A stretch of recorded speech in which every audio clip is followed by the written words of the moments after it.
Guys, it's your Tito K here. Kung patuloy ko kayo, siguro marami sa inyo nag-iisip ng magandang pandagdag kita, negosyo, no? Pero, naisip mo na ba kung talaga merong potential yung business idea mo? Kalimutan mo na ang mga gastos na market research. Di mo kailangan yan. Ngayon, i-unlock natin ang power ng social media para i-validate mo ang idea mo in just 2 minutes. Ang pag-launch ng business ay parang sugal. Mag-i-invest ka ng oras, ng pagod, pera, puso, tapos biglang walang customers, walang sales. Naka-nightmare, di ba? Pero paano kung pwede mo munang i-test ang waters bago mo ito talunan? Ang social media, ang iyong testing ground. Ito ang game plan. Number 1, kilalanin yung target audience mo. Sino nga ba talaga ang mga customer mo? Saan sila tumatambay? Saan sila tumitingin ng information? Nanonood ba sila ng videos? Nasa Facebook ba sila? Nasa kalsada ba sila? Kailangan mag-focus tayo sa mga platform at mga places kung saan sila active. For example, kung balak niyo na magtayo ng isang maliit na karinderya, tingnan nyo ang mga customers nyo na sa palibot nyo. Meron ba dyan mga construction workers? Meron ba dyan mga bahay? Kung saan nangailangan ng mga mabilisang ulam pagka umuwi ang mga tatay sa gabi. Number 2, engage and listen. Kailangan makinig tayo sa ating mga customers. Sali ka sa mga relevant groups kung sa social media may kita mga customers. So, follow ka ng mga hashtags at may pagtsikahan. Dito na magamit ang iyong pagkamarites. Ano nga ba mga pinag-usapan ng mga tao?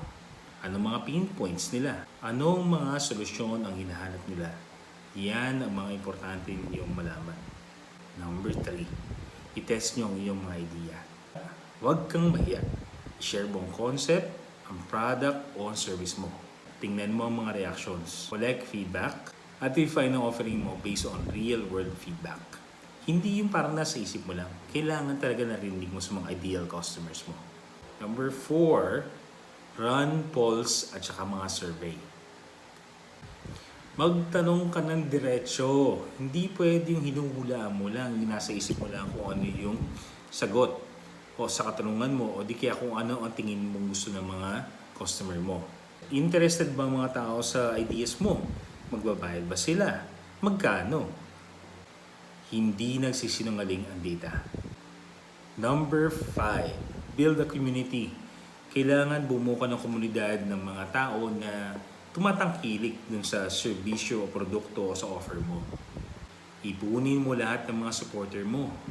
Lumikha ng buzz sa paligid ng mga idea mo.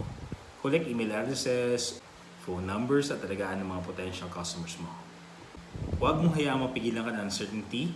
I-validate mo ang ideas mo sa social media. Yan ang pinakamadaling paraan para magawa ang validation ngayon.